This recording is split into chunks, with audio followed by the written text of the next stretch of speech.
Thanks for joining us. This is North Coast Perspectives. I'm James Falk.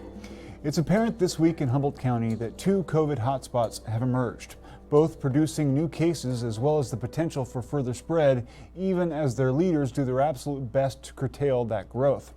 The Hoopa Valley Indian Reservation is one of those hotspots, according to figures released this week from the Kama Medical Center, with a total of 46 cases, 17 of which are now active. They also report 29 recoveries among their patients.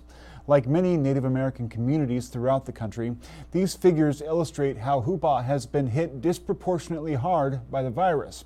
They join many communities of color who've too often found themselves on the front lines in the fight against COVID, even as we collectively acknowledge a cultural moment in which the general population is recognizing the presence of racism in our communities and the need to do something about it.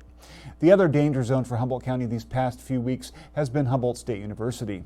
Officials there were incensed last week when Humboldt County health officials decided to oppose the university's plans for on-site instruction. The university has since revised its academic calendar to address these issues, with on-site instruction limited to a shortened period between September and November. HSU is not alone in this struggle.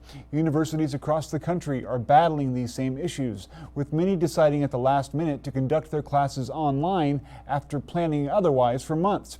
Yet even as the fate of this upcoming semester remains up in the air for many students, the cost of this increasingly dangerous education has remained the same, or even worse, gone up.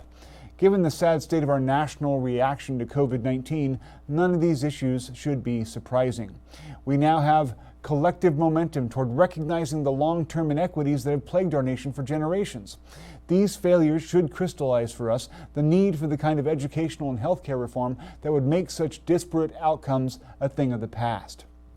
Joining us today for the interview is Rain Marshall from the Northern California Indian Development Council, who will describe a new partnership her organization has developed with the ACLU to help Native students of Humboldt and Del Norte counties. First, what is the Northern California Indian Development Council and how does it work? All right, well, thanks, James, for having me. The Northern California Indian Development Council is a nonprofit organization that's been around for 44 years. It was established in 1976, and it was designed to research, develop, and administer social and economic development programs designed to meet the needs of the Native American communities and to provide support and technical assistance for the development of such programs and the conservation and preservation of historic and archaeological sites and resources. In Indigenous societies, there's a philosophy about looking 7 generations ahead and making plans for the well-being of your ancestors and your relatives. And so NCIDC works to develop culturally appropriate communication and services that are needed by the Native American community to achieve self-determination in economic, social services, cultural, educational, and employment. Our youth are sacred and they deserve to be proud of their culture, heritage, traditions, languages, and ancestors. So we strive to help our people succeed in all aspects of their life, spiritually, physically, emotionally, and mentally. NCIDC offers a lot of services to the local Native American communities in Humboldt and Del Norte counties and Siskiyou. And some of those opportunities are job and career counseling, referrals, work experience, on-the-job training, and classroom training. Right now, a lot of those services are being provided online because we're closed. So we have curbside assistance and online forms to get access to some of those services. Also for people experiencing emergency needs. So for example, food cards and gas cards are available, housing rent assistance. And again, those forms are online. And tobacco prevention is a big goal at NCIDC for our youth, and suicide prevention and substance abuse prevention for the youth. And we have a Native American gift shop that features local Native American artists. Excellent. Now, this new agreement that you're talking about forming with the ACLU is to help foster education reform, is that right?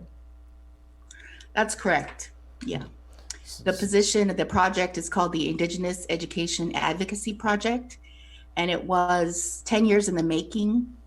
And it has to do with overcoming racial discrimination in this region. Because we have such a bloody history here of massacres and genocide against the indigenous people, we have the leftover remnants of violence and systemic racism in our institutions. And so the ACLU became involved about 10 years ago, and 3 school districts in those 2 counties had to be sued because there was egregious racial discrimination happening at the school on behalf of staff, teachers, and student to student. They also had to file a complaint with the U.S. Department of Education Office of Civil Rights. So since that time, and because of that climate in the school that was not embracing Native American culture, the ACLU got involved, and the NCIDC became a coalition partner with the ACLU.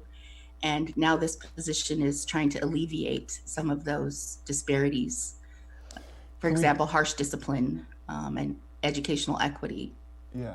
Talking about educational equity, I mean, we're in an age right now of COVID where distance learning has become such an important part of how kids can learn when they can't actually go into the school grounds, or it represents a risk to their health to go to those school grounds. Can you talk a little bit about the inequities that, say, Native students face in that regard right now? Okay, well, many students are on IEPs, individual education plans, or have accommodations from 504 under 3 federal laws, the Individuals with Disabilities in Education Act, the Americans with Disabilities Act, and the Rehabilitation Act.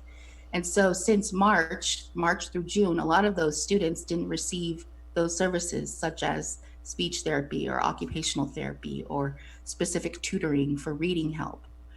And so there's been regressions. Now with this school semester starting, a lot of the students are behind, and the digital divide aggravates the situation. So you have these rural communities like Lolita, Hoopa, Wichipek, Pequon, these places where children go to public schools, but they live either on the Indian reservation or rancheria, and they don't have access to high-speed internet.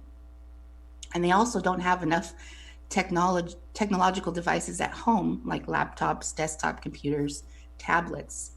And so that's part of the advocacy, is to help raise awareness and to find the resources so that every student in every household has high-speed internet and has technological devices. And it's made even worse of a situation when the student has needs for special education.